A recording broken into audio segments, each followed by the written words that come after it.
Halo, selamat pagi dan selamat datang pada webinar series Esri Indonesia. Pada sesi pembahasan hari ini yang penting dan menarik mengenai bagaimana mengambil keputusan yang tepat selama masa krisis outbreak COVID-19. Terima kasih pertama-tama saya ucapkan kepada Bapak Ibu sekalian yang sudah mendaftar dan mengikuti webinar sesi hari ini. Semoga Bapak Ibu sekalian dalam keadaan sehat, terutama dalam masa pandemi COVID-19 ini. Perkenalkan, nama saya Nadira. Saya dari Educational Services Esri Indonesia, dan saya yang akan menjadi host untuk webinar hari ini. Untuk sesi ini akan ada dua pembahasan, yaitu pertama akan membahas mengenai analisis data dan pemodelan matematika sehingga dapat melihat tren perkembangan selama pandemi coronavirus atau COVID-19. Kemudian dilanjutkan dengan topik kedua, yaitu mengenai bagaimana gambaran penggunaan GIS untuk mempertahankan operasional bisnis, baik di swasta atau corporate security, maupun pemerintahan dalam kondisi krisis, terutama dalam kasus pandemik COVID-19. Sebelum kami memulai webinar ini, sebuah reminder bahwa kami merekam setiap sesi webinar dan akan mengirimkan link untuk melihat rekamannya setelah sesi ini berakhir, serta kami akan memasukkannya dalam YouTube channel Esri Indonesia, sehingga jika Bapak Ibu ingin menonton kembali, hal itu sangat bisa dilakukan, atau ingin melihat webinar sebelumnya. Selain itu, handout sudah kami berikan di GoToWebinar Handout, sudah ada 2. Kemudian sebelum saya mulai presentasinya, sesi presentasi, Bapak Ibu sekalian bisa mengajukan pertanyaan selama waktu presentasi melalui panel question seperti gambar tersebut, panel GoToWebinar. Setelah sesi presentasi akan ada sesi question and answer, di mana para pembicara kami hari ini akan menjawab pertanyaan-pertanyaan yang diajukan Bapak Ibu sekalian. Selanjutnya saya ingin memperkenalkan pembicara kami hari ini, yaitu yang pertama ada Pak Panji Fortuna Hadi Sumarto. Sedikit overview, Pak Panji merupakan seorang dosen di Fakultas Kedokteran Universitas Pajajaran. Pak Panji sebelumnya adalah seorang dokter penelitian medis di US Naval Medical Research Unit 2.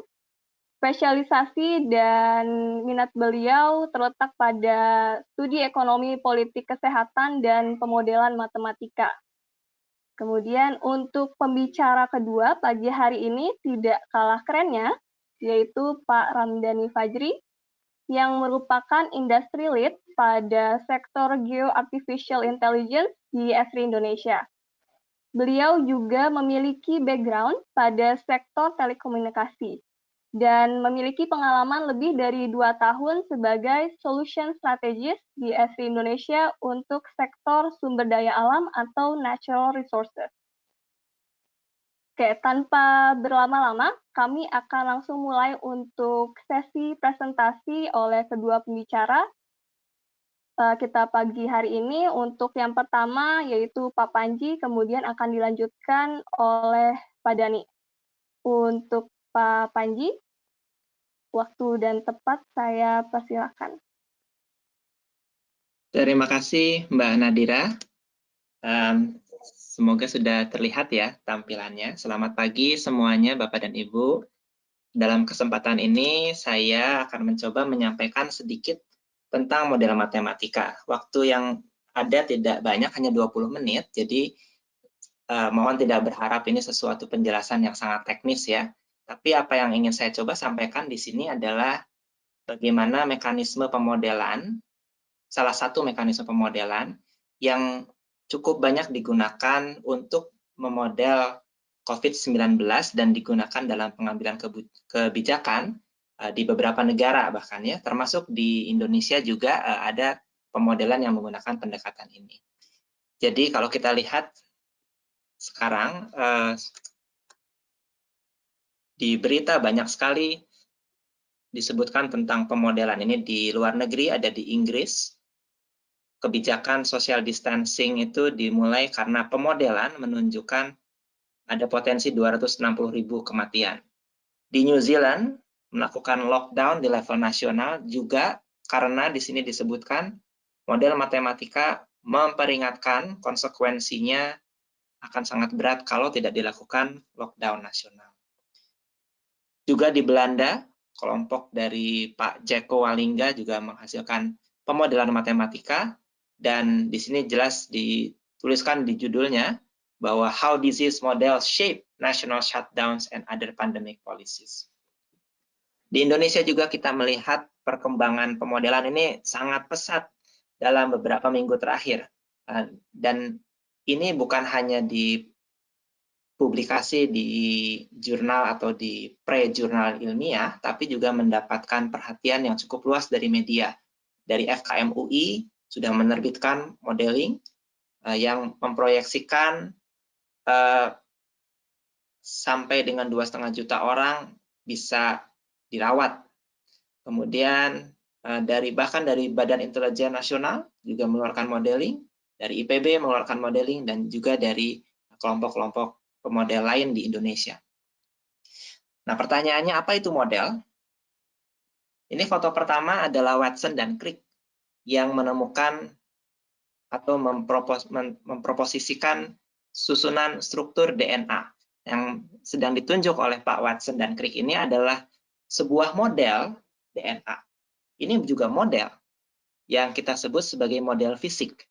Mungkin kalau seorang arsitek sering membuat model rumah, membuat model bangunan yang akan dibangun. Seorang ahli biologi akan mengasosiasikan kata model mungkin dengan seekor tikus. Ini adalah model biologis.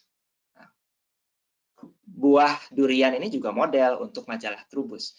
Jadi yang ingin saya sampaikan, waktu kita bicara model, menggunakan istilah model, kita harus spesifik, model apa yang kita maksud. Dalam hal ini yang ingin saya bicarakan adalah model matematika.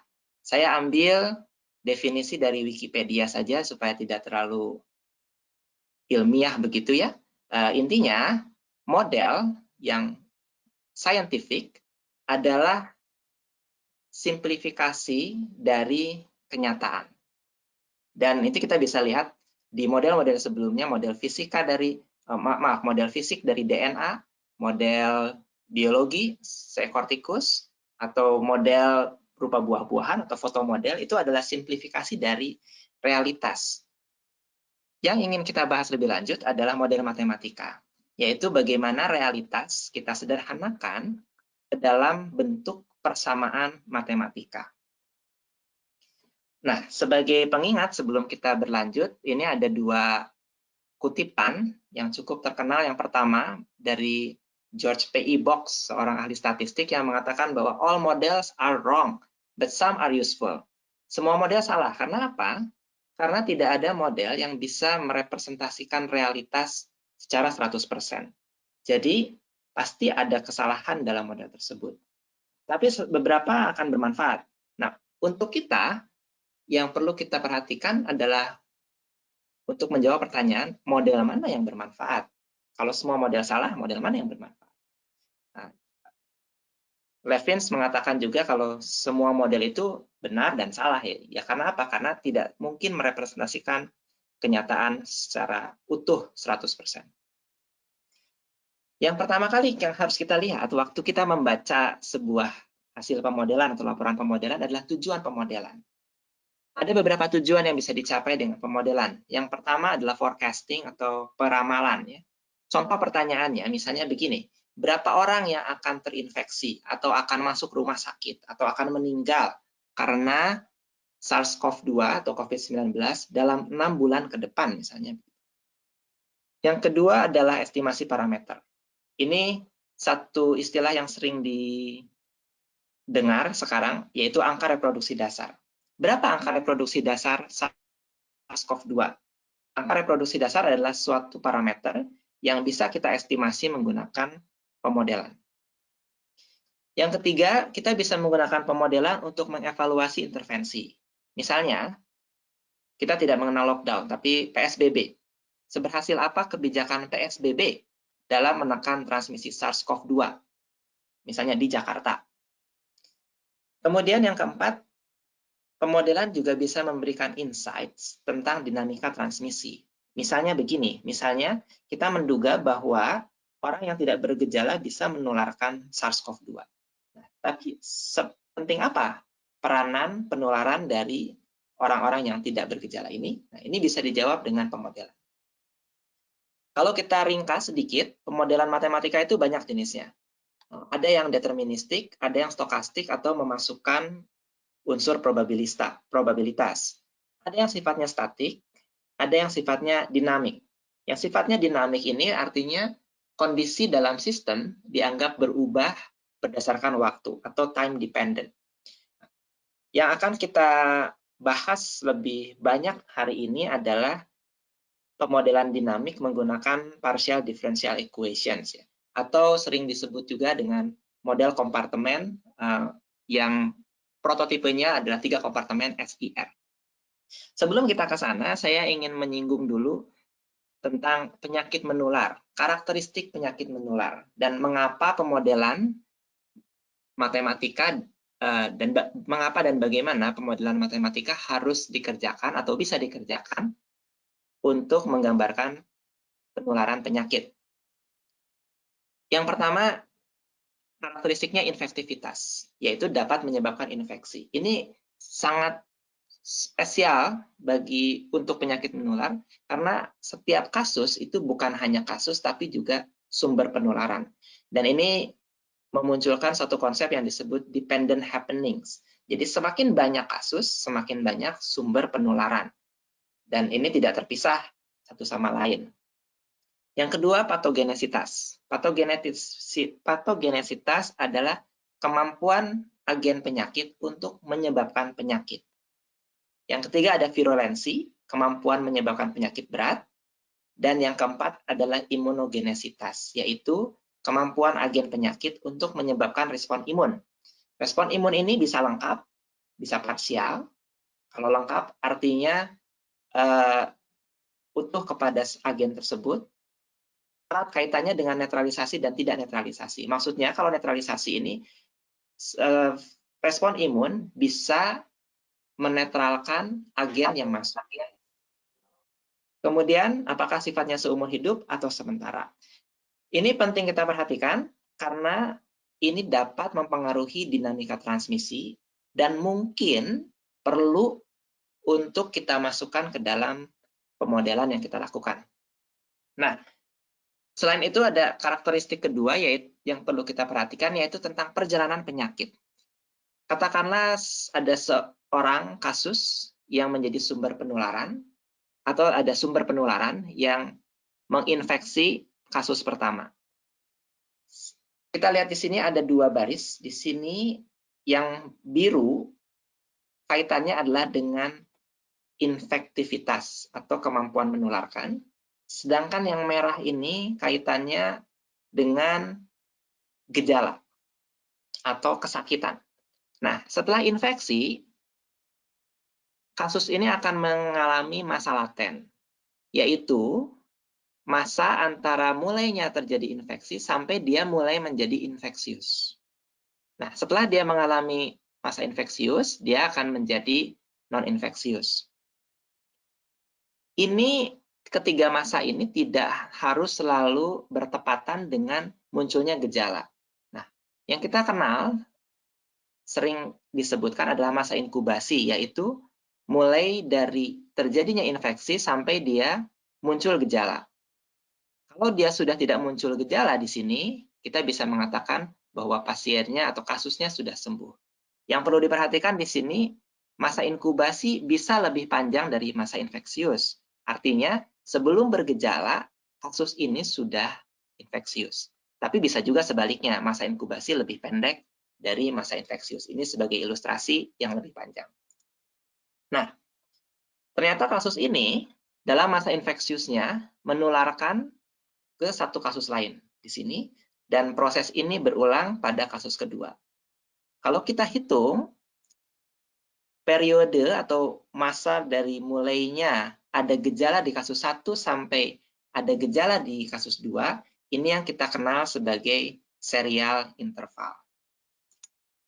Ini adalah sebagai ilustrasi saja, berbagai macam range ya, masa inkubasi dari berbagai macam penyakit akibat virus.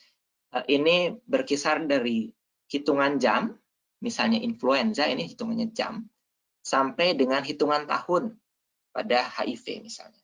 Jadi ini variasinya sangat luas tergantung kepada penyakit yang kita bicarakan. Nah, saya akan berlanjut ke model kompartemen, dan ini erat kaitannya dengan masa laten, masa infeksius, dan masa non-infeksius yang sebelumnya saya sampaikan. Kita bisa menggambarkan populasi ke dalam kelompok-kelompok sesuai dengan perjalanan penyakitnya. Yang pertama, kita bisa kelompokkan populasi ke dalam kelompok S, yaitu susceptible atau rentan tertular penyakit. Jika dia tertular, dia mungkin masuk ke dalam masa laten. Dia sudah terinfeksi tapi belum menular.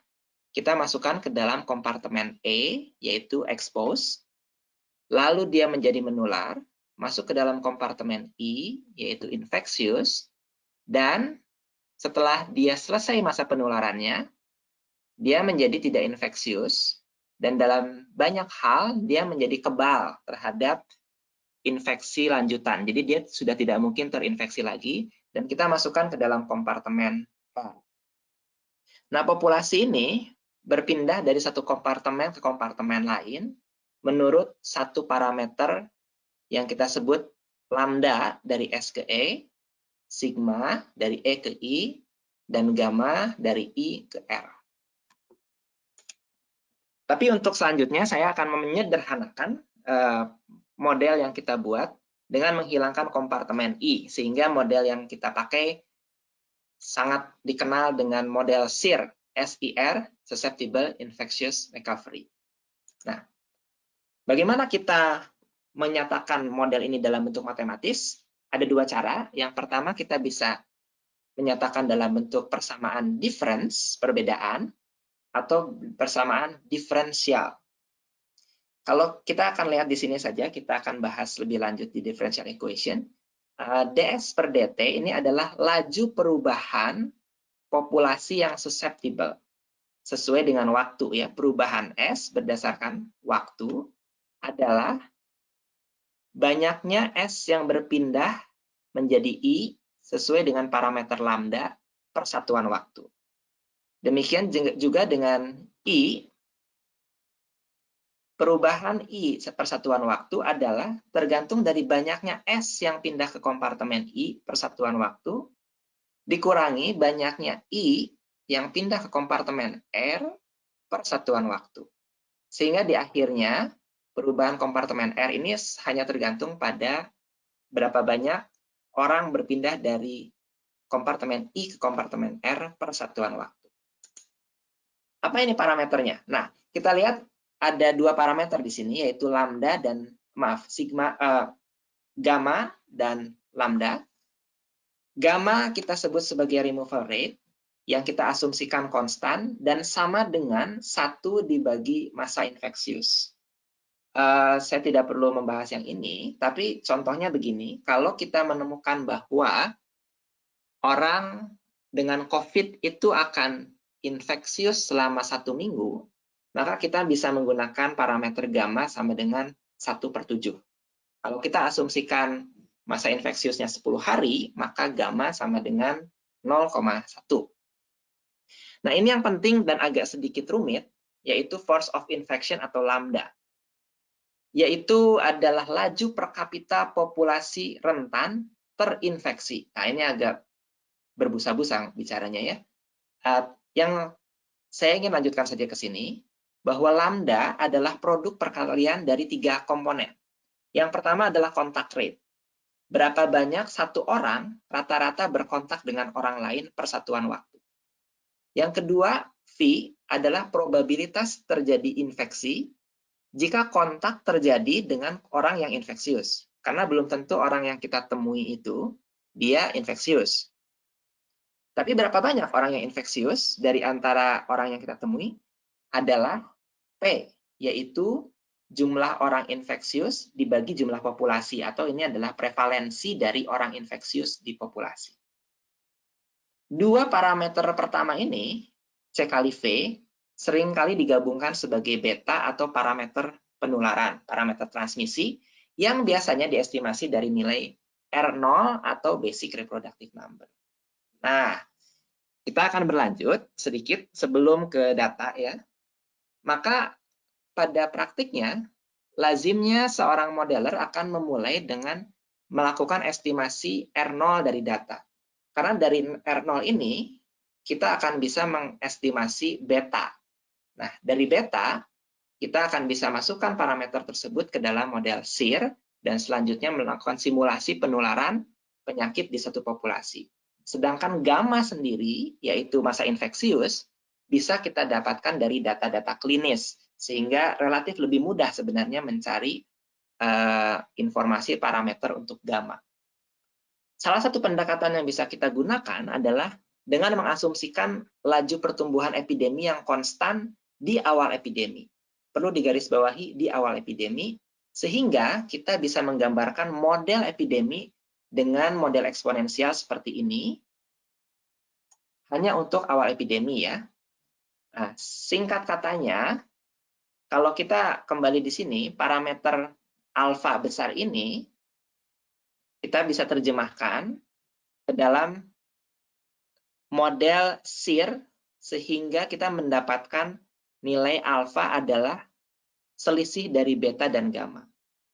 Kalau kita manipulasi sedikit secara matematis persamaan di atas, kita akan mendapatkan R0 adalah alfa besar yang kita estimasi dari data dengan asumsi pertumbuhan eksponensial dibagi gamma ditambah 1. Bagaimana praktiknya?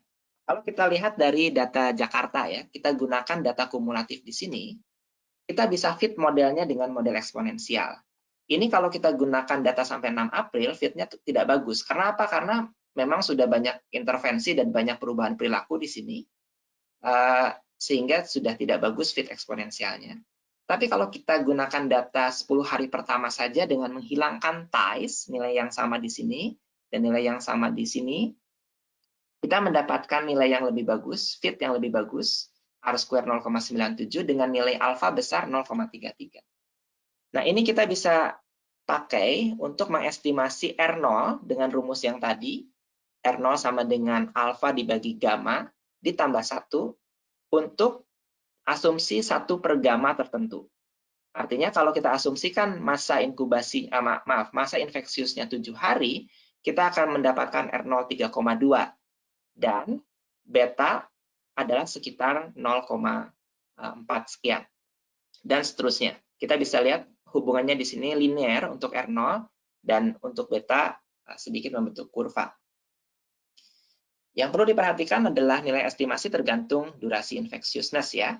Dan pelaporan kasus yang tidak lengkap ini bisa menimbulkan bias dalam estimasi. Dan ini sangat penting diperhatikan, khususnya dalam COVID ini kita sangat menderita underestimation ya dalam pelaporan jumlah COVID. Nah, saya akan lanjutkan singkat. Kalau kita asumsikan 1 per gamma 7 hari, dan dengan demikian R0-nya 3,2, kita mendapatkan nilai beta 0,468. Kita masukkan ke dalam persamaan ini, dan kita lakukan simulasi numerik, yang kita dapatkan adalah bentuk seperti ini. Ini adalah persentase orang susceptible, tadinya 100%, tidak ada yang kebal. Kemudian seiring dengan waktu, banyak yang infeksius, dan ini memuncak di sekitar hari ke-40 dari awal epidemi. Lalu dia menurun dan selesai sebelum hari ke-100. Di sini kita lihat perbedaan kurva epidemi, jadi khususnya pada persentase yang terinfeksi untuk nilai R0 yang berbeda. Semakin besar R0-nya, semakin tinggi proporsi kasus yang terinfeksi di puncak epidemi. Di sini R0 2,6, di sini maaf ini kayaknya ada kesalahan. Di sini mestinya 2,6, ini 3,2 dan ini 4,2. Lalu kita bisa gunakan model ini untuk menilai dampak intervensi. Pada dasarnya, intervensi akan berdampak kepada perubahan nilai parameter. Probabilitas penularan bisa dipengaruhi oleh intervensi berupa pengobatan, perilaku yang baik, misalnya mencuci tangan, atau menggunakan masker. Lalu jumlah kontak atau kontak rate bisa diubah dengan kebijakan social distancing, isolasi dan karantina juga mengurangi jumlah kontak, dan lama penularan bisa dikurangi dengan pengobatan atau diubah dengan pengobatan dan isolasi dan karantina. Intinya, intervensi yang kita lakukan akan mengubah nilai parameter yang kita gunakan dalam model. Nah, misalnya kita 4 skenario. Kita mulai intervensi di hari ke-35, di mana pada skenario 1 beta berkurang 50%, skenario 2 beta berkurang 75%. Nah, beta ini sekali lagi perlu diingat adalah perkalian dari probabilitas penularan dan kontak rate. Jadi social distancing mengurangi beta. Nah, skenario 3 yang dikurangi adalah 1 per gamma atau durasi dari sakit, durasi dari infectiousness. Untuk jumlah yang sama 50 dan 75%. Nah, kita lihat ini hari ke-35, ini adalah baseline sebelum ada intervensi. Nah, kalau kita kurangi beta menjadi setengahnya, kita melihat puncak kurvanya jauh menurun, tetapi ekornya masih panjang. Jauh lebih panjang daripada beta 25%. Kalau kita kurangi gamma sampai setengahnya, ini kurvanya jauh lebih pendek lagi. Sehingga ini kita bisa menyimpulkan ya, kalau kita punya obat yang efektif untuk COVID, ini dampaknya jauh lebih sangat besar untuk penularan COVID. Dan 25% dalam waktu 20 hari mungkin ini, atau 2 minggu, kita bisa menyelesaikan epideminya. Nah, bukan hanya efek, tapi juga kita bisa melihat efek dari waktu dimulainya intervensi. Kita lihat di sini, kalau di hari ke-10, yang kita lihat adalah kurvanya akan terdorong ke belakang dan juga ditekan ke bawah. Di hari ke-20, kurvanya terdorong ke belakang, tapi tidak semundur kalau di hari ke-10, dan puncaknya juga jauh lebih rendah. Dan yang kita lihat di sini adalah pada dasarnya apa yang kita sering dengar sebagai flattening the curve. Jadi flattening the curve itu bisa kita capai kalau intervensi dilakukan lebih awal dan tidak terlambat. Karena kalau terlambat, di hari ke-40 kita tidak flatten the curve. Kurvanya tetap meninggi ke sini, walaupun lebih cepat turun. Tidak sampai setinggi kalau tidak ada intervensi. Yang ketiga, kita bisa mensimulasikan durasi intervensi. Berapa lama, selama apa, PSBB harus dikerjakan. Nah, kita bisa lihat di sini, misalnya kita melakukan intervensi sedemikian rupa sehingga beta turun sampai setengahnya. Kalau kita turunkan hanya 2 minggu, yang kita dapatkan adalah yang biru ini. Yang biru, jadi dia tadinya ke sini, tapi baru 2 minggu kita cabut, dia naik lagi. Kalau 1 bulan, yang kita dapatkan ini di sini. 1 bulan, di sini, kita hentikan, dia naik sedikit, lalu turun. Tapi, asumsi yang 3 ini adalah kita punya populasi, katakanlah 1 juta orang. Apa yang terjadi kalau kita lakukan 1 bulan, tapi populasinya lebih banyak, 10 juta orang? Yang terjadi adalah tetap meningkat cukup tinggi.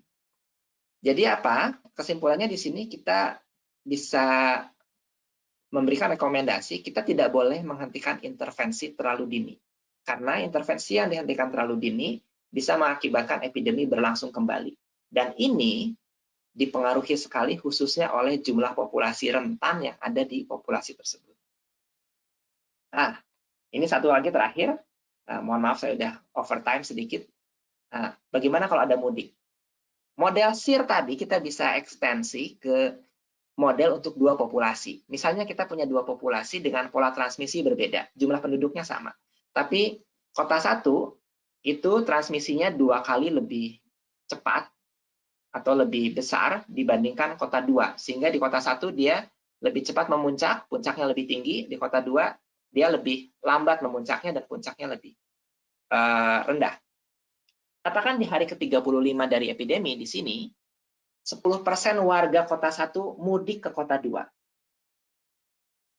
Dengan asumsi pola transmisinya tetap mengikuti kota 2 yang setengah dari kota 1, apa yang akan terjadi? Yang akan kita lihat adalah pergeseran kurva epidemi di kota 2 menjadi lebih cepat. Ini asumsinya beta tetap mengikuti beta kota 2. Dan ini asumsi yang bisa salah karena mungkin saja betanya akan berubah karena populasi kota 1 membawa perilaku yang berbeda dibandingkan kota 2. Baik, terakhir validasi model. Tentu kita harus lihat apakah asumsinya valid, apakah dinamika transmisinya sesuai dengan harapan, tidak ada keanehan, dan tentu harus kita kembalikan ke tujuan pemodelan dan kegunaan di dunia nyata. Tapi kurang lebih mekanisme pemodelan untuk menghasilkan rekomendasi COVID yang kita lihat selama ini sudah saya jelaskan di awal tadi. Terakhir, sebagai referensi, ini buku saya sangat rekomendasikan dari Viniki, kemudian yang lebih advance dari Killing dan Rohani, dan ini mungkin kitab sucinya dari Anderson dan May. Untuk Tiranti Lunak bisa menggunakan Berkeley Madonna, ini gratis. R juga bisa, sedikit terbatas fungsinya tapi masih bisa, dan yang berbayar MATLAB dan lain-lain. Terima kasih, saya kembalikan kepada moderator. Terima kasih banyak Pak Panji atas presentasinya. Untuk selanjutnya saya berikan screen langsung untuk Pak Dani. Untuk Pak Dani, saya persilahkan. Baik, terima kasih, Mbak Nadira. Oke, selamat pagi. Pada kesempatan ini, saya akan mencoba untuk melakukan sharing yang bertemakan Empowering Better Decision Making during the COVID-19 Crisis. Oke. Nah, perkenalkan saya Ramdhani Fajri dari Esri Indonesia, Industrial untuk Geo-Artificial Intelligence. Untuk fokus pada pembahasan saya adalah ada dua sih. Yang pertama, bagaimana kita memaintain business continuity untuk perusahaan ya selama pandemi COVID-19. Yang kedua, saya akan mencoba show kapabilitas dari GIS untuk mengimplementasikan apa yang tadi sudah dipresentasikan oleh pembicara pertama, Pak Panji. Namanya model CHIME kalau di GIS, itu adalah model matematika yang nanti dikombinasikan dengan model geospasial untuk kita dapat mensimulasikan lonjakan dari pasien COVID-19 dan bagaimana menilai kapasitas rumah sakit mampu mengatasi tersebut, dan bagaimana juga nanti intervensi yang dilibatkan kita simulasikan apa hasilnya gitu ya terhadap perubahan kapasitas rumah sakit yang tersedia. Di topik pertama, saya akan coba sharing mengenai business continuity terhadap pandemi COVID-19. Sebagaimana kita ketahui, hampir lebih dari 180 negara di dunia sudah terdampak oleh pandemi virus ini. Dan dampak tersebut dirasakan oleh masyarakat secara global dan juga khususnya terhadap bisnis ya. Hal ini membuat tentunya pelaku bisnis harus melakukan reshaping terhadap bisnis strategi mereka. Mengapa demikian? Karena tentunya pandemik ini membawa tantangan ya terhadap para pelaku bisnis, terutama bagaimana mereka memastikan untuk menyeimbangkan operation bisnis mereka dengan mengurangi risiko kemungkinan terpaparnya atau terdisrupsinya bisnis yang disebabkan oleh pandemi COVID-19. Tentunya pandemi COVID-19 sangat berimpak terhadap pelaku bisnis, terutama terhadap asetnya. Aset yang paling penting yang sangat mungkin terimpak adalah employee dari bisnis tersebut.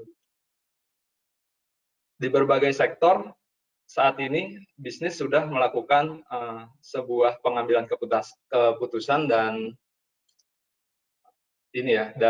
pertimbangan untuk merumahkan karyawan atau work from home. Nah, bagaimana sebuah bisnis membuat strategi agar kebijakan tersebut tidak berimpact kepada business as usual operation yang mereka lakukan.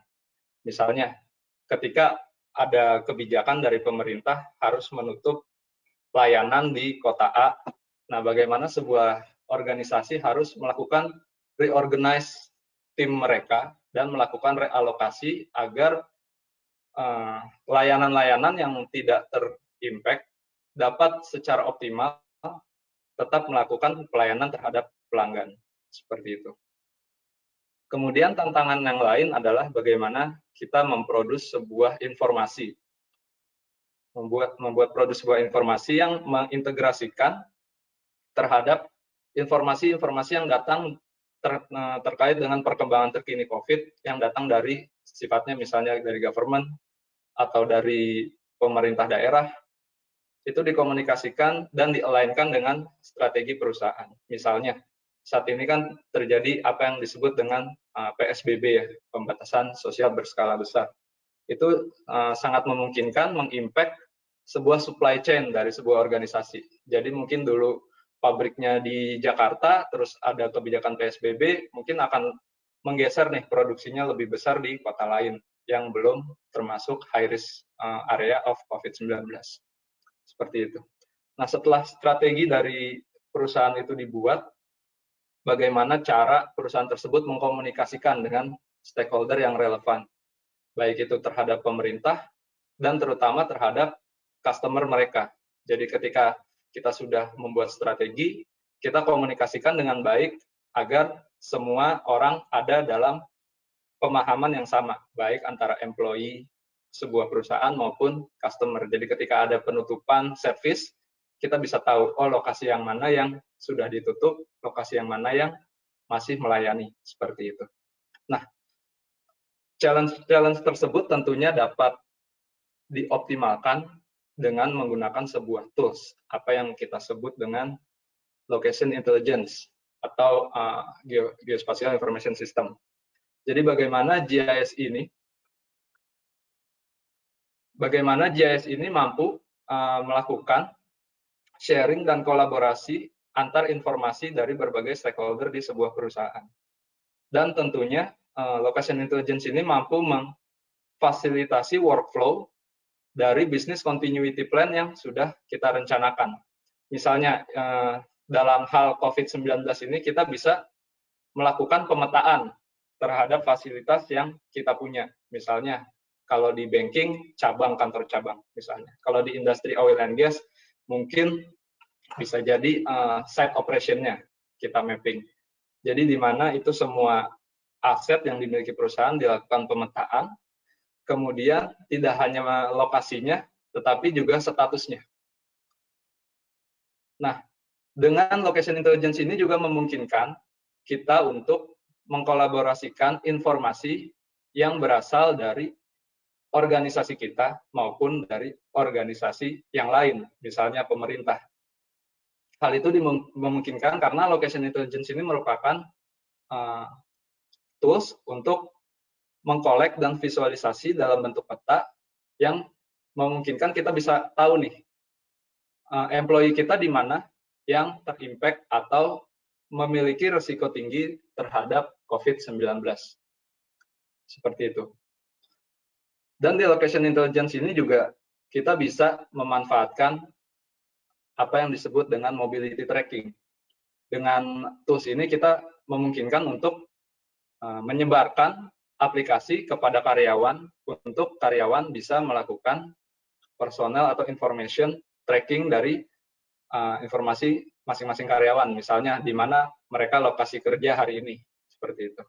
Kita ambil data dari government, apakah lokasi tersebut high risk nih terhadap penyebaran virus, sehingga kita bisa mengambil keputusan, misalnya untuk di site tertentu, karena di situ ada pandemi COVID-19, bisa kita shutdown dulu operation-nya, dan kita alihkan ke tempat lain.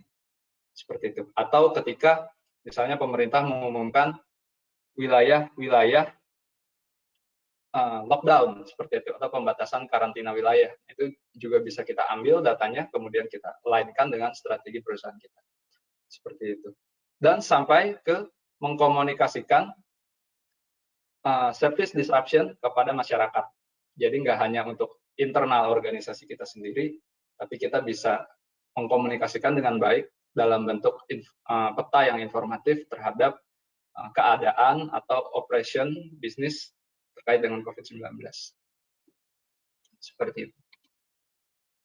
Selanjutnya, nah, bagaimana Esri dengan produknya ArcGIS mempersiapkan sebuah solution yang bernama ArcGIS Business Continuity Solution. Solution ini adalah sebuah template atau collection dari beberapa aplikasi, beberapa peta yang tergabung dalam workflow untuk bagaimana perusahaan dapat mengantisipasi krisis COVID-19. Step yang paling common dilakukan oleh sebuah organisasi dalam mengantisipasi krisis pandemi adalah kita melakukan assessment terhadap fasilitas yang kita punya. Kita mappingin dulu fasilitas yang ada, statusnya seperti apa, kapasitasnya untuk krisis seperti apa, itu kita mapping. Kemudian yang kedua tentunya kita maintain status employee. Dari fasilitas tersebut disupport oleh berapa nih employee yang saat ini ready, baik itu yang akan kerja di rumah maupun akan kerja di kantor. Seperti itu, apakah ada kekurangan terhadap kapasitas tersebut agar kita bisa reorganize dan realokasi resource yang kita punya. Kemudian yang ketiga, kita integrasikan dengan case yang sudah dipublish oleh pemerintah. Sebagaimana kita ketahui, mostly dari pemerintah maupun secara global itu menggunakan platform yang sama, ArcGIS, untuk melakukan sharing informasi terkait pandemi COVID-19 di daerahnya masing-masing, sehingga memungkinkan kita untuk mengkolaborasikan informasi yang tersedia dengan informasi yang kita punya atau informasi internal. Kemudian kita lacak penyebarannya, apakah terkait dengan bisnis kita atau tidak. Yang kelima tentunya terakhir, kita komunikasikan bagaimana nih setelah kita mengambil keputusan dari berbagai pertimbangan data, kemudian kita komunikasikan hasilnya tersebut ke stakeholder. Nah, solution ini merupakan template yang Bapak Ibu mungkin bisa langsung deploy di organisasinya masing-masing. Tapi tentunya template ini tidak strict, artinya bisa kita configure sesuai dengan kebutuhan di organisasi masing-masing. Di solusi ini ada beberapa aplikasi tentunya untuk kita melakukan tracking yang nanti akan saya demokan, tracking terhadap employee, kemudian hasilnya dapat kita monitor ke employee dashboard. Selain employee, kita juga bisa melakukan tracking terhadap atau reporting terhadap facilities. Dan kemudian kita bisa membuat aplikasi publik yang nantinya bisa kita sharing kepada stakeholder untuk melihat bagaimana nih operation view atau keadaan kita dalam mengantisipasi pandemi COVID-19. Selanjutnya saya akan coba untuk mendemokan di sini. Oke. Nah, ini merupakan part dari business continuity solution. Ini adalah employee check-in. Jadi bagaimana kita bisa melakukan tracking dan analisa terhadap karyawan yang kita punya dengan menggunakan mobile apps. Nantinya di sini mereka akan mengisi sebuah survei yang merepresentasikan kondisi mereka. Apakah mereka kerja hari ini? Kerjanya apakah di kantor, di rumah, atau kerja di offsite, atau keluar gitu. Dan tidak lupa, kita bisa mengkolek data lokasi di mana mereka berada. Ini yang nanti terkait untuk dianalisa apakah mereka termasuk rentan dengan kondisi pandemik saat ini. Seperti itu. Kemudian selain lokasi, kita juga bisa men-tracking kesehatannya, kondisi kesehatan. Apakah employee kita berinteraksi dengan orang lain hari ini? apakah mereka mengalami simptom COVID-19, misalnya batuk atau demam atau sesak nafas, atau mereka memiliki penyakit bawaan seperti itu. Misalnya mereka punya diabetes atau darah tinggi. Nah, ini merupakan aplikasi yang nantinya akan setiap hari diisi oleh karyawan, sehingga kita bisa tracing. Ketika kita punya karyawan yang mudah-mudahan enggak ya, keluarganya terinfeksi COVID-19, kita bisa tracking tuh dari historicalnya, oh dia selama ini kemana aja, kayak gitu. Atau enggak dia muncul simptomnya sejak kapan. Itu bisa mungkin dilakukan dengan personal tracking aplikasi seperti ini. Ini sifatnya mobile apps, jadi sangat mudah diisi untuk karyawan untuk mereportkan kondisi mereka. Kemudian di sini ada aplikasi namanya Facility Status Reporter. Di Facility Status Reporter ini kita bisa men-trace di mana lokasi-lokasi fasilitas layanan customer kita. Misalnya di sini case-nya di Jakarta, kita bisa tahu persebarannya di mana.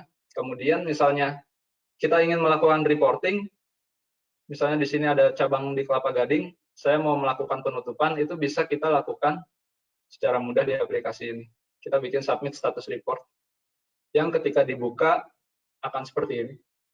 Nama fasilitasnya apa, kemudian statusnya apakah dia masih melayani atau dia sudah tutup, seperti itu. Dan tidak hanya itu, kita juga bisa menjelaskan kapasitasnya seperti apa. Di office yang di cabang yang tutup tersebut, apakah masih ada yang bekerja, atau semuanya kerja di rumah. Itu bisa kita isi di sini.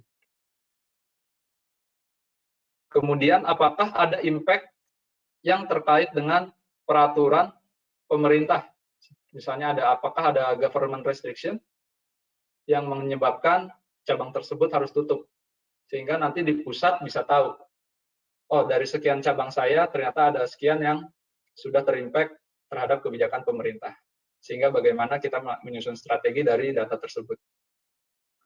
Kemudian apakah ini status operasinya inilah yang nantinya akan disampaikan ke masyarakat.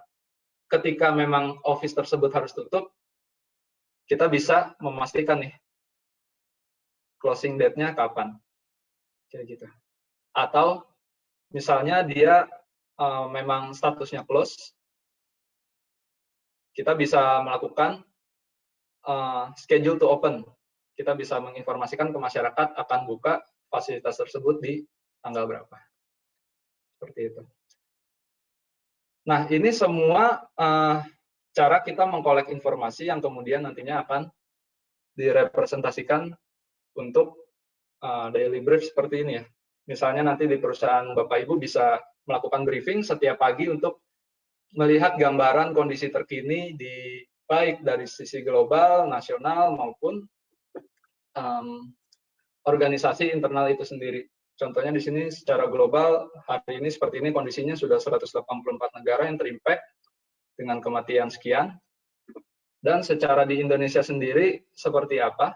Kita juga bisa lihat di sini. Misalnya di Indonesia sendiri sudah hampir terkonfirmasi hampir 3.000.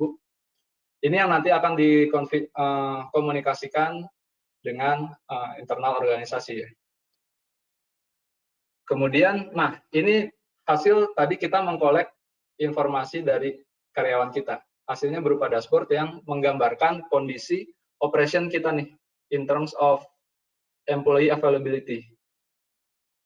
Kita bisa lihat berapa yang ada kerja di rumah, berapa yang kerja di kantor, dan kita pun bisa lihat kondisinya apakah mereka di sini terresiko dengan kasus-kasus COVID di Jakarta. Contohnya di sini kita coba melakukan mapping kasus yang berasal dari otoritatif Jakarta ya. Jadi ini informasi yang berasal dari pemerintah daerah agar kita bisa mengetahui nih operation view kita. Apakah ada misalnya di sini di daerah Jakarta Utara ada daerah yang memang merah dia termasuknya. Dan sangat high risk gitu, berisiko terhadap penularan COVID-19. Nah, ini yang nanti kemudian akan dijadikan acuan untuk pengambilan keputusan. Seperti itu.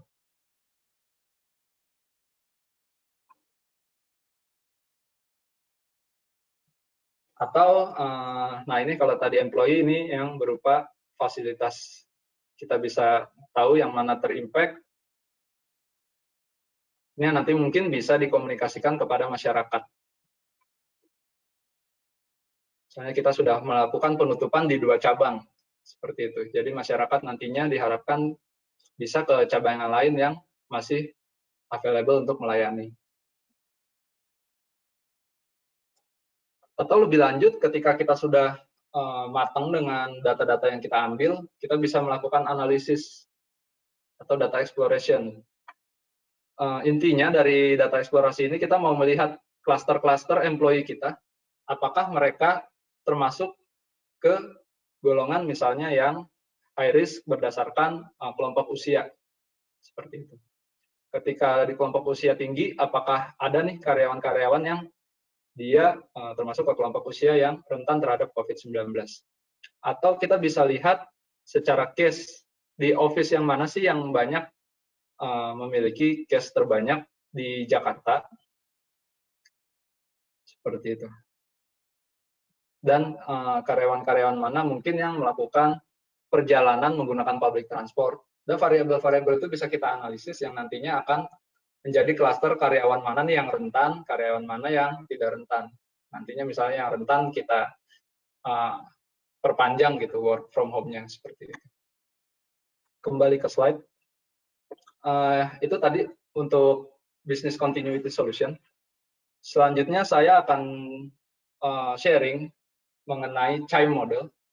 CHIME model ini merupakan COVID-19 Hospital Impact Model for Epidemic. Menyambung apa yang sudah dipresentasikan tadi oleh Pak Panji, di sini juga CHIME model ini dikembangkan oleh University of Pennsylvania. Dia juga menggunakan model epidemi SIR, yang memang banyak digunakan untuk melakukan model matematis untuk epidemi. Kemudian nantinya model ini akan digunakan baik itu untuk rumah sakit atau untuk pemerintah untuk melakukan planning terhadap kapasitas mereka. Nah, jadi kita akan mencoba mensimulasikan di sini bagaimana penyebaran atau lonjakan dari populasi yang terinfeksi, kemudian bagaimana kurvanya dan bagaimana rumah sakit dapat mengantisipasi kejadian tersebut. Atau pemerintah daerah mungkin ingin melakukan penilaian nih, atau melakukan assessment terhadap intervensi yang akan mereka lakukan. Seperti pembicara pertama tadi singgung, misalnya apakah dengan obat, atau dengan social distancing, atau dengan misalnya penambahan fasilitas, sehingga nanti bisa mengimprove pengambilan keputusan yang berdasarkan data dan pemodelan. Nah, tools ini sudah terintegrasi dengan GIS. Jadi, kawan-kawan bisa menggunakan yang namanya Geoprocessing Toolbox di ArcGIS Pro 2.5. CHIME model ini merupakan model SIR tadi yang sudah terintegrasi dengan GIS. Unit analisisnya bisa berupa poin rumah sakit, atau bisa berupa area layanan rumah sakit, atau bisa berupa area administrasi politik ya, seperti misalnya kelurahan atau kecamatan.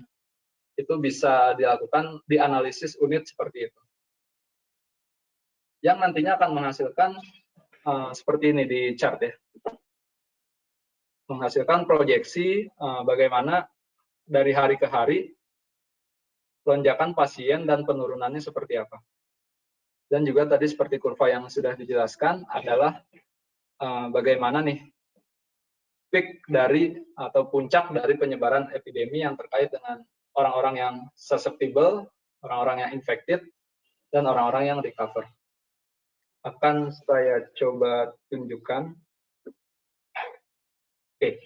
Nah, misalnya di sini ini adalah peta Jakarta, akan kita coba simulasikan, di mana yang warna poin biru mengilustrasikan rumah sakit rujukan yang ada di Jakarta. Kemudian warna peta background-nya yang berwarna merah adalah case yang saat ini terjadi di Jakarta, di mana yang semakin warna merah dia akan semakin tinggi infeksius COVID-19-nya di daerah tersebut. Dengan JS ini kita bisa melihat pattern-nya nih. Daerah mana yang banyak terinfeksi, apakah di sebelah selatan atau di sebelah utara atau di daerah elit kah atau di daerah padat penduduk kah, seperti itu. Nah, kemudian terkait dengan rumah sakit rujukan, kita bisa melihat coverage-nya. Misal, kita mengasumsikan rumah sakit akan melakukan pelayanan ke daerah di sekitarnya. Nah, seperti apa sih pelayanannya? Tentunya setiap kelurahan akan dilayani oleh rumah sakit yang terdekat, sehingga kita bisa melakukan pemodelan coverage seperti ini. Misalnya di sini rumah sakit di sebelah timur, di Jakarta Timur, berdasarkan jarak terdekat atau waktu tempuh tercepat, kita bisa modelkan, itu bisa terlihat coverage-nya akan seperti ini.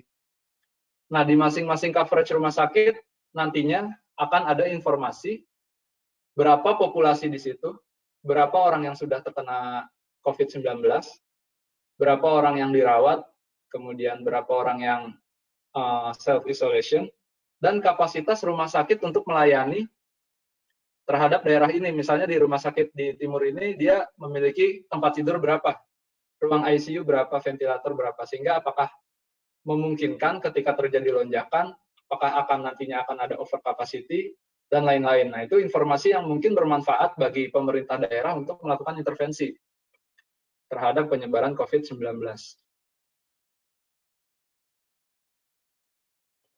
Oke, contohnya di sini bentuk intervensinya adalah, misalnya saya sebagai pemerintah daerah akan menambahkan rumah sakit rujukan, sehingga coverage-nya di daerah timur dan utara di sini bisa lebih tercover oleh banyak rumah sakit, seperti itu. Kalau tadi 3, saya tambahkan 4, hasilnya seperti apa? Nah, bagaimana CHIME model itu bekerja? Dia merupakan sebuah geoprocessing seperti ini, toolbox yang sudah jadi, terdiri dari beberapa parameter. Bapak Ibu tinggal dimasukin aja parameternya. Tentunya di kasus ini saya menggunakan coverage rumah sakit sebagai unit analisis. Kemudian sebagai input coverage rumah sakitnya, kemudian di sini outputnya untuk forecast. Ada 2 output dari CHIME model ini. Ada forecast dari hari ke hari dan ada summary-nya. Nanti kita akan lihat. Nah, parameter di sini bisa berupa parameter kewilayahan, artinya setiap wilayah bervariasi, bisa merupakan parameter global. Nanti kita tinggal pilih aja. Contohnya di sini field based model parameter, artinya parameternya akan bervariasi tergantung aspek geografisnya. Seperti itu. Di sini parameter yang dibutuhkan adalah jumlah penduduk sebagai komponen susceptible-nya, kemudian orang yang dirawat saat ini, kemudian jumlah hari yang akan kita proyeksikan, misalnya 2 bulan, 60 hari, atau kita akan proyeksikan 90 hari. Nanti akan bergantung ke kurvanya. Kemudian kita memulai simulasi ini di tanggal berapa. Selain itu ada parameter-parameter yang menentukan intervensi. Misalnya, berapa persen sih social distancing akan mempengaruhi penyebaran COVID-19 atau mempengaruhi kontak, gitu ya. Di sini bisa kita definisikan, misalnya berdasarkan data mobilitas, social distancing bisa mengurangi 30% dari penyebaran, kayak gitu. Di sini ada di atasnya doubling adalah berapa sih waktu yang dibutuhkan untuk suatu daerah tersebut, suatu coverage, mengalami pelonjakan dari misalnya dari 2 menjadi 4, itu berapa hari estimasinya. Itu bisa kita setting di sini. Kemudian persentase hospitalisasi, berapa orang sih yang positif, yang harus dirawat, rate-nya itu berapa. Kayak gitu, berapa sih yang harus membutuhkan ICU. Kemudian ada juga berapa sih biasanya average hari dari seorang itu harus dirawat di rumah sakit. Kemudian di sini infectious day adalah biasanya orang yang terkena COVID-19, dia terinfeksinya berapa hari sampai dia bisa sembuh, kayak gitu. Dan parameter yang terakhir adalah kapasitas dari rumah sakit itu sendiri. Misalnya dari coverage ini kita bisa, atau kita punya data total tempat tidurnya berapa di rumah sakit itu. Kemudian total kamar ICU-nya dan tempat tidurnya ada berapa. Ini kalau kita running nanti akan menghasilkan seperti ini.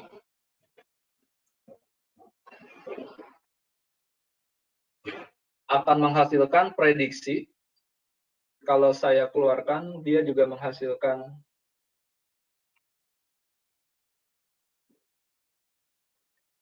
yang namanya kurva. Kalau memang tujuannya flatten the curve, apakah kita bisa evaluasi apakah intervention dapat berhasil gitu. Dengan intervention dapat berhasil untuk mengurangi atau menurunkan kurva penyebaran COVID. Di sini tadi yang intervention yang saya coba simulasikan adalah intervention terhadap penambahan rumah sakit. Oke. Kalau tadi rumah sakit rujukannya ada di ada 3 atau ada 4, terus saya simulasikan, saya tambahkan dia ada 5, apakah mengimpact terhadap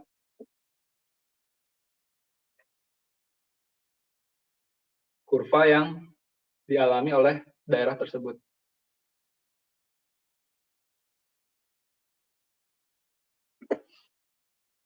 Nah, ini merupakan hasil CHIME model. Dia di sebelah kiri bisa kita lihat ada forecast-nya, ada summary-nya. Sini ada forecast, ada summary. Nah, hasilnya merupakan, kalau kita lihat di sebelah kanan adalah kurva dari penularan dari hari ke hari. Yang saya simulasikan adalah 90 hari. Kayak gitu. Yang di bawah merupakan kurva jika tidak dilakukan intervention. Jadi di sini kita bisa lihat peak-nya akan ada sekitar lebih dari 10.000 orang di rumah sakit yang saya pilih di sini di Jakarta Utara yang akan terinfeksi atau akan dirawat di rumah sakit tersebut. Kemudian peak-nya di sini bisa kita lihat peak akan terjadi di sekitar hari ke-72 yang akan menginfeksi 10.000 di area tersebut. Kemudian ketika ada intervensi, kita lihat di kurva yang atas, ini akan menurun. Yang tadinya mungkin lebih dari 10.000 di rumah sakit yang sama, ketika saya tambahkan rumah sakit di sini, dia akan menurun menjadi 8.000 orang, namun dengan mencapai peak di hari yang juga lebih mundur, misalnya di hari ke-74. Setelah itu, kalau kita lihat di summary hasilnya, kalau kita fokus ke tabel yang saya buka, di sini kita bisa tahu ya. Oke, buka tabel yang ini aja. Oke, di sini kita bisa tahu kapan nih terjadinya puncak dari masing-masing area pelayanan rumah sakit. Misalnya di sini puncak akan terjadi di rumah sakit A sebesar 11.000 orang yang dirawat. Kemudian di hari ke-68 tanggal 13 bulan 6, 13 Juni. Kemudian kita juga bisa lihat over capacity-nya. Di rumah sakit A, over capacity akan terjadi di sini di hari ke-33 di tanggal 9 bulan 5. Sehingga pemerintah atau rumah sakit bisa sesegera mungkin dari hasil pemodelan bisa merencanakan gitu. Di hari keberapa nih kita harus menambahkan fasilitas, atau di hari keberapa kita menjalankan skenario misalnya penambahan rumah sakit rujukan kayak gitu, atau melakukan rapid test, sehingga segala macam kemungkinan buruk bisa diantisipasi sesegera mungkin. Di sini over capacity bisa dilihat sampai ke hari keberapa dan tanggal berapa. Kayak gitu sih. Ini hasil yang dihasilkan oleh CHIME model. Di slide akhir saya berikan di handout masing-masing, saya berikan resource untuk mengakses business continuity solution dan untuk mengakses model dalam bentuk toolbox. Mungkin dari sini peserta webinar ada yang sudah menggunakan ArcGIS Pro, bisa langsung mengaplikasikan model tersebut dengan data yang tersedia.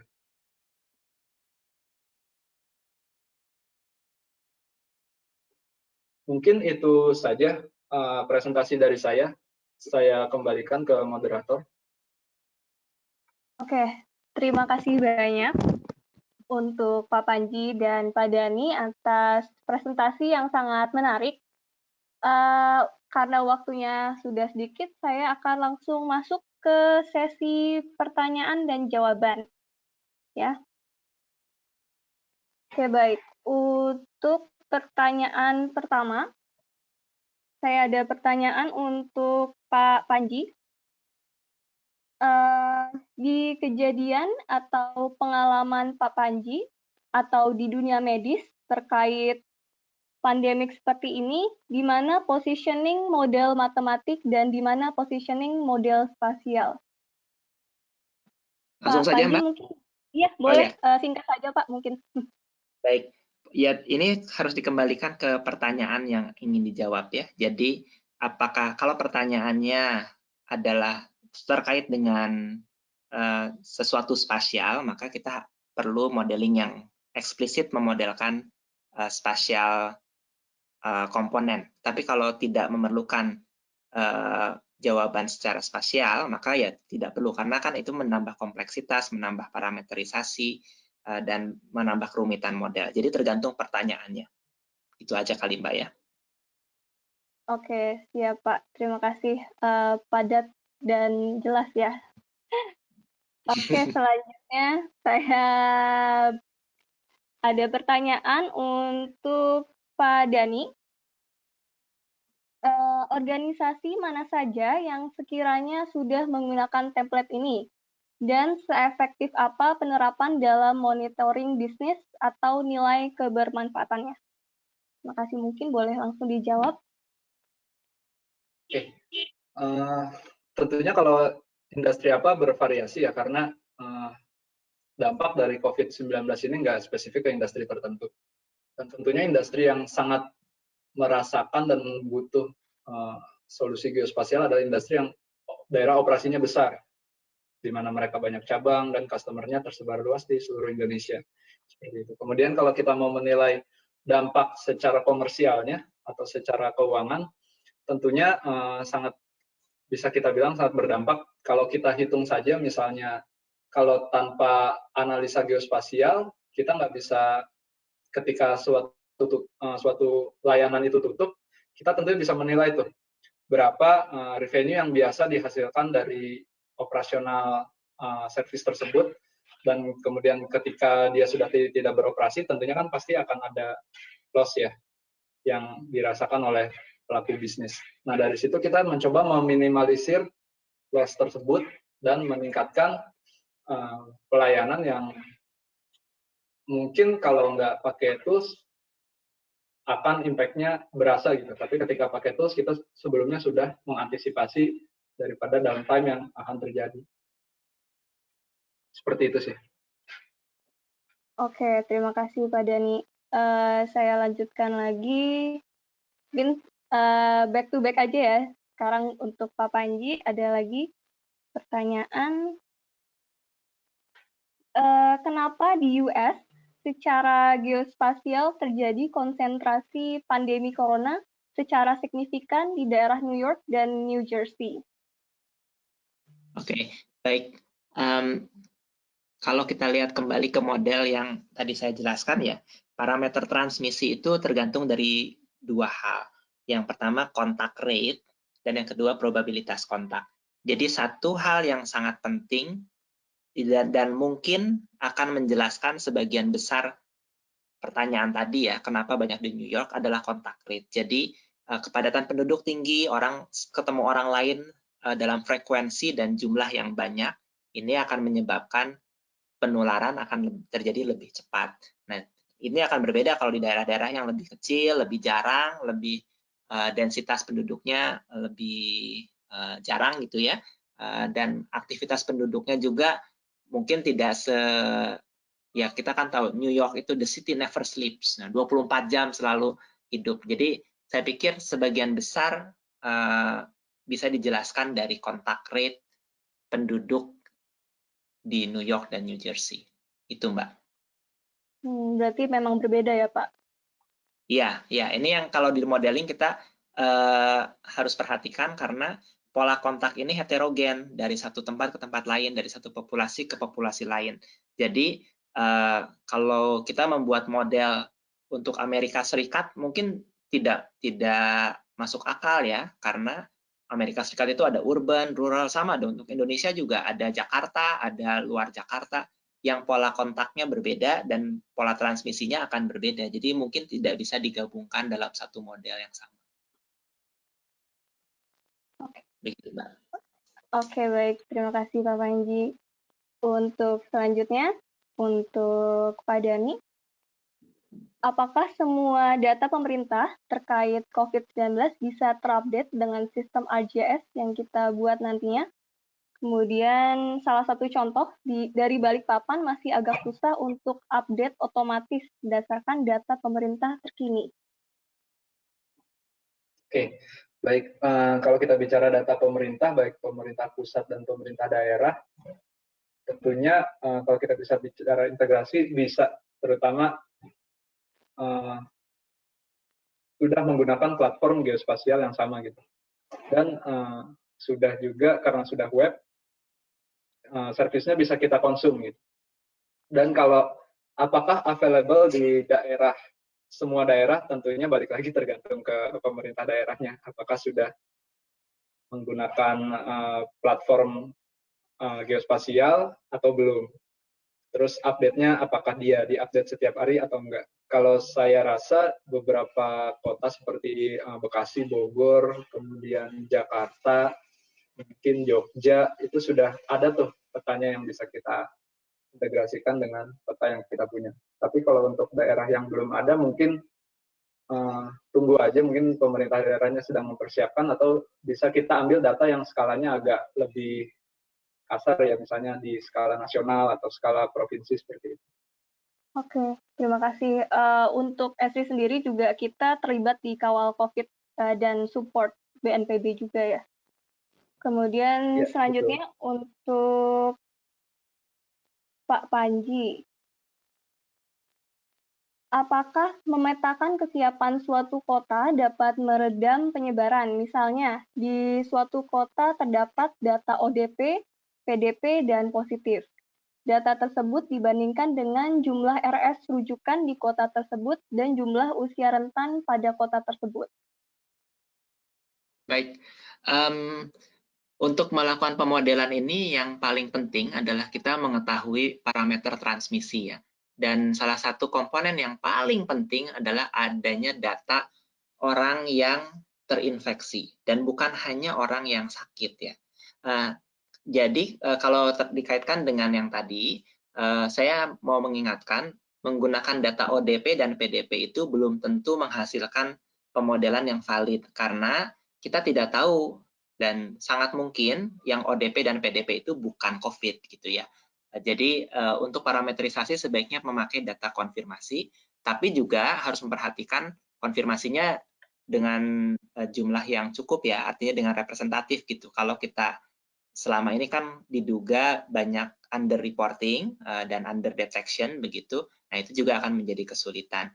Nah kalau kita punya data itu, kita bisa melakukan estimasi parameter transmisi dengan baik, kita akan bisa membuat model yang bermanfaat ya. Salah satunya adalah memproyeksikan sebesar apa potensi beban penyakit karena COVID. Nah, yang perlu diperhatikan ya, yang kita estimasi di awal itu akan menghasilkan skenario baseline. Jadi kalau kita tidak apa-apakan, berapa banyak orang yang akan sakit. Dan kalau kita asumsikan sekian persennya akan masuk rumah sakit, berapa banyak bed yang diperlukan, berapa banyak ventilator yang diperlukan dalam waktu sekian bulan ke depan. Nah, kalau tidak ada intervensi apa-apa. Nah, dari sana itu bermanfaat menginformasikan kalau misalnya proyeksinya kita akan kebanyakan pasien, bebannya sangat tinggi, maka itu menjadi alasan untuk kita melakukan intervensi secepat mungkin, sesegera mungkin, dan seefektif mungkin. Begitu, Mbak. Oke, memang kita harus cepat tanggap ya untuk intervensi ini. Ya. Oke, selanjutnya untuk Pak Dani, ini ada pertanyaan yang menarik. Pada geoprocessing modeling, apakah parameter chain model dapat dimodifikasi? Misalnya dengan menambahkan level kepatuhan masyarakat terhadap intervensi pemerintah. Seandainya bisa, di mana bisa mengubahnya? Terima kasih. Tentunya karena kalau kita bicara untuk merubah geoprocessing tools, itu memungkinkan karena geoprocessing sendiri merupakan sebuah tools yang dibangun dari Python script ya. Jadi mungkin akan possible kalau kita membuat tools yang custom menggunakan Python script. Kemudian terkait dengan parameternya, terkait parameter kepatuhan, itu nanti sesuai dengan rumus yang tadi Pak Panji ini ya, Pak Panji bahas ya, kan ada variabel ininya tuh penularannya. Kayak tadi kalau secara default di parameter yang sudah tersedia adalah parameter social distancing kayak gitu. Mungkin bisa paling samanya ke situ ya parameternya.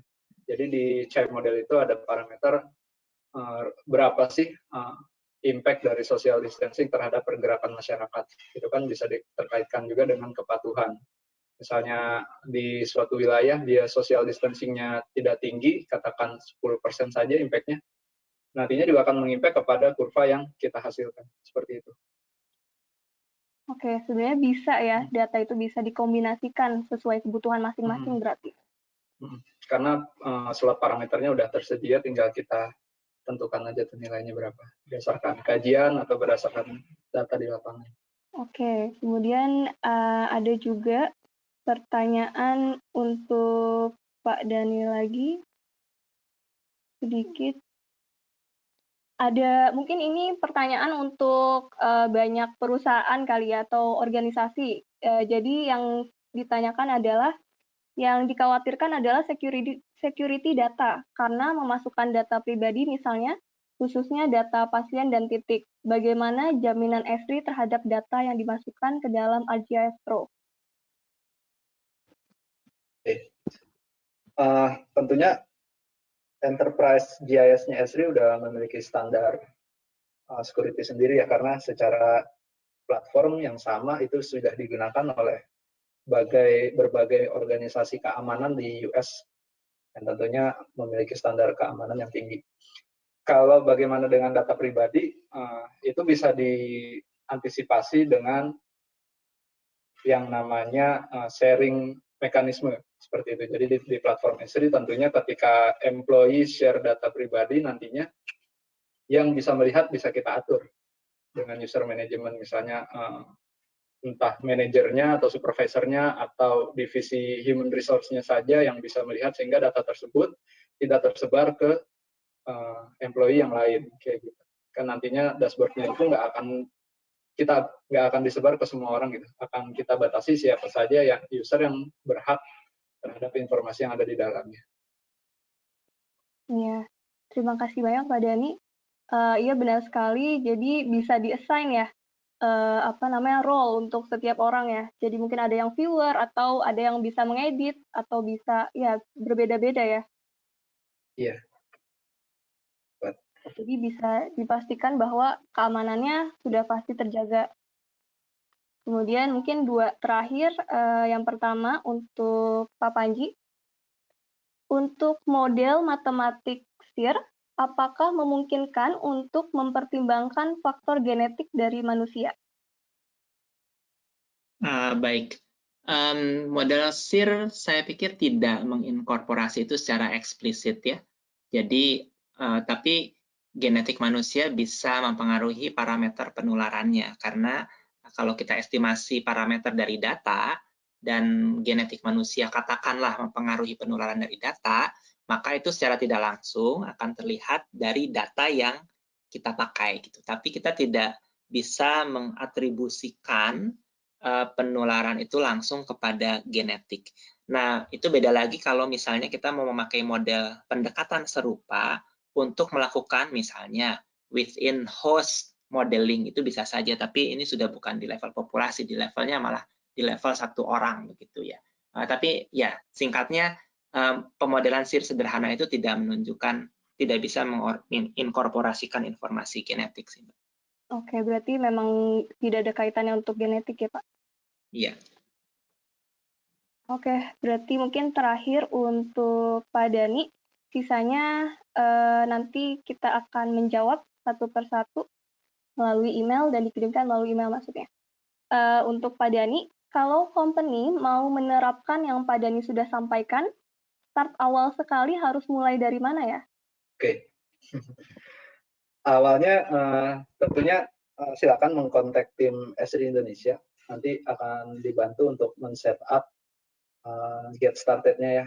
Mungkin nanti akan diarahkan ke pembuatan ArcGIS online-nya, platformnya, kemudian dibantu nanti misalnya pengolahan data dan konfigurasi terhadap aplikasi. Jadi kalau ditanya mulai dari mana, nanti mungkin moderator bisa kasih ini ya, kontak setelah ini kemana gitu, agar bisa mengaplikasikan solusi tersebut.